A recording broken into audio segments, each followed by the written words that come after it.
Hello friends, welcome to my channel. आज मी तुम्हाला दाखवणार आहे मटन दम बिर्याणीची रेसिपी। तर ही मटन दम बिर्याणी एकदम सोप्या पद्धतीने तसेच चविष्ट कशी बनवायची ते मी ह्या रेसिपीमध्ये सांगितलेलं आहे, त्यामुळे रेसिपी लास्टमध्ये तर नक्की बघा।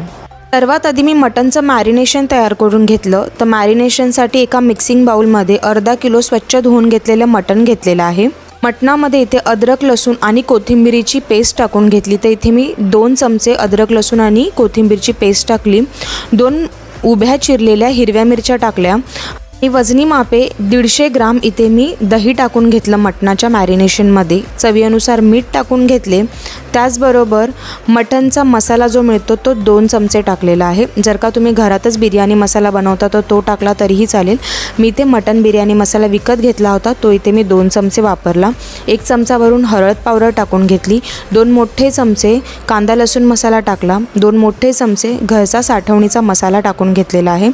1 चमचावरून धने जिरे पावडर टाकून घेतली। आता जे इथे मसाले वापरणार आहात ते तुम्हाला तुमच्या चवीनुसार वापरायचे आहे। तुम्ही जेवढं तिखट खाता तेवढं वापरायचं आहे।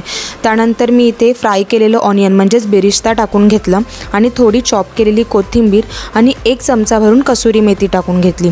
या पॉइंटला तुम्ही इथे पुदिन्याचा वापर केला तरीही चालेल। 1 मूठ पुदिनासुद्धा वापरायचा आहे, पण मला पुदिना आवडत नाही म्हणून मी वापरला नाही आहे। आता हे सर्व इन्ग्रेडियंट्स व्यवस्थितपणे मी मिक्स करून घेतले। मटनला व्यवस्थितपणे मॅरिनेट करून घेतलं। आता मटन जेवढं मॅरिनेट करून ठेवणार तेवढं चांगलं आहे।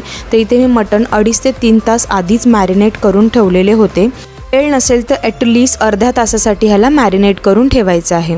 आता मी इथे बिर्याणी राईस बनवायला सुरुवात केली। एका टोपामध्ये 3 मोठे ग्लास मी पाणी घेतलेलं आहे, म्हणजेच 2 तांब्या पाणी घेतले। आता यामध्ये मी काही खडे मसाले टाकले। तर 4 इथे मी लवंग घेतल्या, 4 काळी मिरी घेतल्या, 2 दालचिनीचे तुकडे घेतले, 1 मसाला वेलची घेतली, 2 चक्रफूल घेतले, अर्धा चमचा जिरं आणि शाही जिरं असं मिक्स करून घेतलं। त्यानंतर 2 तमालपत्र टाकून घेतले आणि 2 मोठे चमचे इथे मी मीठ टाकलेलं आहे आणि अर्धा लिंबाचा रस मी या पाण्यामध्ये इथे पिळून घेतलेला आहे। तर इथे तुम्हाला पुदिना टाकायचा असेल तर थोडासा पुदिना टाकू शकता, पण मी इथे फक्त थोडीशी कोथिंबीर टाकून घेतली आणि मग मी इथे टोपावरती झाकण ठेवले आणि पाण्याला चांगलं बॉईल करून घेतलं। पाणी चांगलं बॉईल झालं की टोपावरचं झाकण काढलं। आता पाण्यामध्ये इथे मी 1 टेबलस्पून तेल घालून घेतले आणि त्यानंतर याच्यामध्ये मी बिर्याणी राईस टाकून घेतला।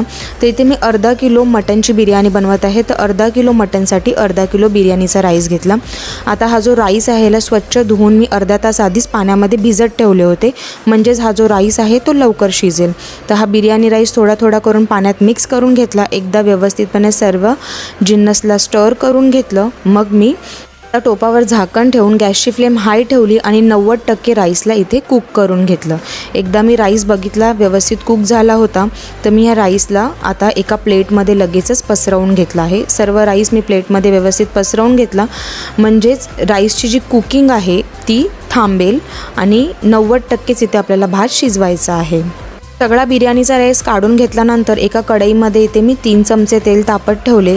आता ह्या तेलामध्ये मी ऑलरेडी बिरिस्ता तयार केलेला होता, म्हणजेच कांद्याला फ्राय केलेलं होतं आणि त्याच तेलामध्ये आता मी इथे 1 तमालपत्र टाकलं, 2 दालचिनीचे तुकडे टाकले, 4 लवंग, 4 काळी मिरी, 1 मसाला वेलची, 1 चक्रफूल आणि अर्धा छोटा चमचा जिरं, अर्धा छोटा चमचा शाही जिरं टाकून सर्व इन्ग्रेडियंट्सला मीडियम फ्लेमवरती इथे 30 सेकंडसाठी फ्राय करून घेतलं। त्यानंतर यामध्ये मी ते 4 स्लायसेसमध्ये कट केलेले म्हणजेच उभे कट केलेले कांदे टाकून घेतलेले आहे। इथे मी मीडियम आकाराचे कांदे वापरले होते। कांदा व्यवस्थित ब्राऊन होईपर्यंत कांद्याला या तेलामध्ये चांगलं फ्राय करून घ्यायचं आहे। कांदा लवकर फ्राय व्हावा म्हणून मी कढईवर झाकण ठेवली आणि गॅसची फ्लेम मी हाय केली होती। नंतर कढईवरचे झाकण काढले तर कांदा व्यवस्थितपणे इथे ब्राऊन व्हायला आला होता। अर्धा मिनिटभर या कांद्याला मी आणखीन असंच परतवून घेतले। कांदा जेवढा फ्राय होईल तेवढं चांगलं। आता मी पुन्हा या कांद्यामध्ये 2 चमचे भरून अद्रक लसूण आणि कोथिंबीरीची पेस्ट टाकली। या पेस्टमध्ये इथे मी हिरव्या मिरचीचा वापर केला नव्हता, जर का तुम्हाला करायचा असेल तर तुम्ही करू शकता। अद्रक आणि लसूण कच्चं असल्यामुळे व्यवस्थितपणे मी ह्याला 1 मिनिटभर व्यवस्थित तेलामध्ये फ्राय करून घेतलेला आहे। बिर्याणीचा मसाला जेवढा परतणार तेवढंच तुमची बिर्याणी चविष्ट तयार होते। अद्रक लसूणचा कच्चेपणा गेला की यामध्ये मी टमॅटो ॲड करून घेतलं. तर 2 टमाटे घेतले होते मी इथे आणि टोमॅटोला मी गोलाकार कट करून घेतलं होतं. तुम्हाला जसं पण कसं कट करायचं असेल तसं तुम्ही करू शकता. टोमॅटोला अर्धा मिनिटभर चांगलं परतवून घेतलं. त्यानंतर थोडीशी कोथिंबीर मी यामध्ये टाकून घेतलेली आहे आणि या मसाल्यामध्ये काही ड्राय मसाले टाकले पुन्हा. या मसाल्यामध्ये सर्वात आधी मी इथे चवीनुसार मीठ टाकून घेतले. कांदा टोमॅटोला जेवढं मीठ लागेल तेवढंच मीठ इथे टाकायचं आहे. पाव छोटा चमचा हिंग टाकून घेतली. हिंग टोटली ऑप्शनल आहे. नंतर 1 छोटा चमचा कांदा लसूण मसाला टाकून घेतला. पाव छोटा चमचा हळदी टाकून घेतली आणि पाव छोटा चमचा इथे मी लाल तिखट मसाला, जो घरचा साठवणीचा मसाला आहे तो टाकून घेतला. सर्व जिन्नसला एकदा स्टर करून घेतलं, म्हणजेच मिक्स करून घेतलं. आणि त्यानंतर टोमॅटो इथं पूर्ण गळालेला नव्हता, मसालेसुद्धा शिजवायचे होते म्हणून कढईवरती झाकण ठेवलं. 2-3 मिनटानंतर मी कढईवरचे झाकण काढले आणि त्यानंतर हा टोमॅटो व्यवस्थित गळला होता, म्हणजे स्पॅच्युलाने ज्याला मी प्रेस केलं होतं तो व्यवस्थित मॅश होत होता. तर ही सगळी प्रोसेस करताना गॅसची फ्लेम इथे मीडियम ठेवली होती मी. मसाला इथे चांगला परतला होता आणि मसाल्याचा सुवास खूप छान येत होता. आता हा मसाला चांगला परतून झाल्यानंतर जे मॅरिनेट करून ठेवलेलं मटण होतं ते आता टाकायची वेळ आली. तर जे मॅरिनेट करून ठेवलेलं मटण होतं ते मी फ्रीजमध्ये ठेवलं होतं 2-3 तासासाठी. त्यानंतर मी ह्याला व्यवस्थितपणे या मसाल्यामध्ये टाकून घेतलं आणि एकदा व्यवस्थित मिक्स करून घेतलं. तर मटण जेवढं आपण मॅरिनेट करून ठेवू ना तेवढं मटणच्या आतमध्ये सगळे मसाल्यांचे फ्लेवर जातात आणि मटण तेवढंच चांगलं होतं. आता कढईवरती मी झाकण ठेवले 15 मिनटांसाठी. गॅसची फ्लेम स्लो ठेवली होती. 15 मिनटानंतर मी कढईवरचे झाकण काढले. मटणाला व्यवस्थितपणे एकदा मी परतवून घेतले. मटणच्या आतमध्ये जे ज्यूस असतं, म्हणजेच मटणाचं स्वतःचं पाणी असतं, त्याच्यामध्येच हे मटण शिजवून घ्यायचं आहे. पुन्हा एकदा मटणाला परतल्यानंतर पुन्हा कढईवरती 15 मिनटांसाठी झाकण ठेवले.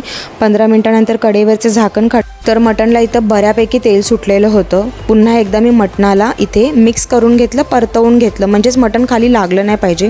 तसं तर मी इथे नॉनस्टिकची कढई यूज केली होती. एकदा मी थोडंसं मटण घेतलं, म्हणजे एक मटणचा पीस घेतला आणि चेक केलं तर मटण अजून शिजायचं बाकी होतं. तर मी पुन्हा कढईवरती झाकण ठेवले 10 मिनटांसाठी. 10 मिनटानंतर मी कढईवरचे झाकण काढले. मटणाला मस्त तेल सुटलेलं होतं आणि सुहास पण एकदम भारी येत होता. तर मटणाला एकदा मी पुन्हा असं जरा मिक्स करून घेतलं, व्यवस्थितपणे परतवून घेतलं आणि अर्धा मिनिटभर गॅस असाच चालू ठेवला.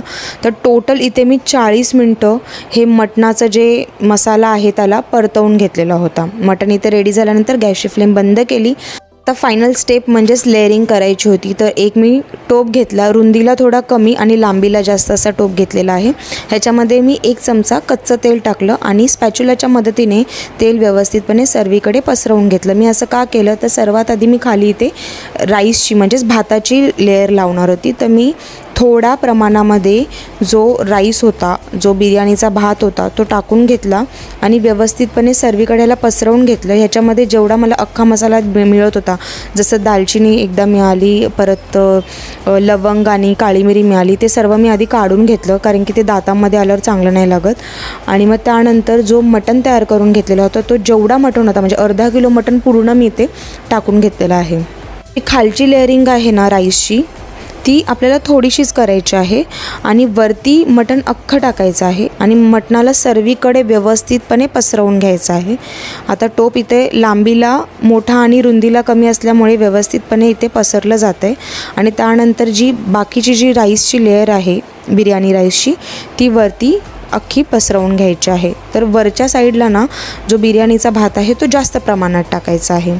आता तुम्ही बघू शकता मी सर्व जो राईस आहे तो टाकून घेतलेला आहे. बिर्याणीचा राईस व्यवस्थितपणे थंड झाला होता आणि आता या पॉईंटला मी जे थोडंसं तेल बाजूला काढून ठेवलं होतं, ज्याच्यामध्ये मी कांदा फ्राय केलेला होता, तर ते कांद्याचं तेल आहे ना ते टाकून घेतलं. कांद्याचं तेल अप्रॉक्सिमेट इथे 4 ते 5 टेबलस्पून होतं. तर ते टाकून घेतल्यानंतर मी इथे बिरिश्ता म्हणजेच फ्राय केलेला कांदा टाकून घेतला. थोडीशी कोथिंबीर टाकून घेतली. कोथिंबीरसोबत इथे पुदिनासुद्धा टाकू शकता, मी अवॉइड केलेला आहे. त्याच्यानंतर मी इथे फूड कलर टाकून घेतला. पहिला मी ऑरेंज फूड कलर टाकून घेतला. लिक्विडी फूड कलर मी इथे यूज केलेला आहे. जर का पावडर फूड कलर यूज करत असाल तर मग त्याच्यामध्ये थोडं पाणी टाकून ते यूज करायचं आहे. केसरचं दूधसुद्धा तुम्ही इथे टाकू शकता. आणि त्यानंतर टोपावरती झाकण ठेवले आणि 15 मिनिटे गॅसची फ्लेम स्लो ठेवून ह्या मटण बिर्याणीला शिजवून घेतलं. 15 मिनटानंतर मी एकदा चेक केलं की राईस पूर्ण डन झाला आहे का वरच्या साईडनी, तर तो थोडासा कच्चा होता. एवढी बिर्याणी पूर्ण परफेक्टली रेडी झाली नव्हती. आता मी टोपावर पुन्हा झाकण ठेवलं, टोप साईडला केला आणि गॅसवरती इथे मी एक तवा ठेवून घेतला. आता दम द्यायचा होता मला बिर्याणीला, तर गॅसची फ्लेम हाय ठेवून तवा चांगला तापवून घेतला. मग त्याच्यावरती मी हा टोप ठेवून घेतला. आता ह्याला जर का तुम्हाला सील करायचं असेल फॉईल पेपरनी किंवा पिठाणी तर तुम्ही ते तसं करू शकता, पण मी तसं काही केलं नाही. आणि 15 मिनिटं मी ह्या बिर्याणीला चांगला दम घेऊन घेतला. 15 मिनटानंतर गॅसची फ्लेम बंद केली आणि 10 मिनटं बिर्याणी अशीच ठेवली, म्हणजे तिला व्यवस्थितपणे स्टीम त्याचा आतमधल्यात राहू दे म्हणून असंच ठेवलं. आणि त्याच्यानंतर मी ही बिर्याणी मिक्स करून घेतली आणि मग गरमागरम बिर्याणी सर्व केली. तर माझ्या पद्धतीने ही मटण बिर्याणी घरात नक्की ट्राय करून बघा, तुम्हाला नक्कीच आवडेल. आणि जर का माझ्या पद्धतीने तुम्ही मटण बिर्याणी घरात ट्राय केली तर मला कॉमेंट सेक्शनमध्ये नक्की सांगा. आणि जर का तुम्हाला रेसिपी आवडली असेल तर चॅनलला लाईक, शेअर आणि सबस्क्राईब करायला विसरू नका. थँक्यू.